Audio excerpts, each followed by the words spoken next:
Vous avez parlé pour qu'un des moyens d'éviter la réforme ou de la rendre moins pénible serait la natalité. Est-ce que l'utérus des femmes doit être la variable d'ajustement d'une réforme des retraites? Ça vous fait marrer? Vous prenez les éléments de langage de Sandrine Rousseau. Il ne m'a pas échappé qu'elle l'avait dit. Alors déjà, pour votre information, sachez que pour faire des enfants, il faut être 2 en principe. Donc normalement... Je vous remercie de l'information rare cas, qui ne m'avait pas échappé. Quand on fait des enfants dans un couple, normalement, on ne prend pas l'homme totalement au dépourvu. Enfin, ou alors, on a des techniques particulières, mais je ne sais pas.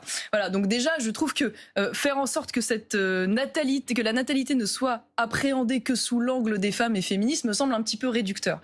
Maintenant, il ne s'agit pas que les choses soient dites, puisque ça semble pas évident. Il vous a pas échappé non plus, comme vous dites, que ce sont quand même les femmes qui les portent.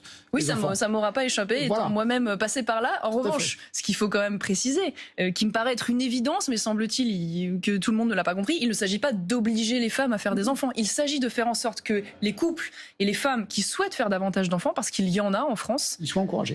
Ils soient encouragés, accompagnés, facilités, notamment par une politique familiale qui soit plus protectrice. Voilà. Et quand on remet par exemple en cause l'allocation l'universalité des allocations familiales, c'est un coût qui est donné à la possibilité pour des couples de faire des enfants. Fait François Hollande. Voilà, notamment.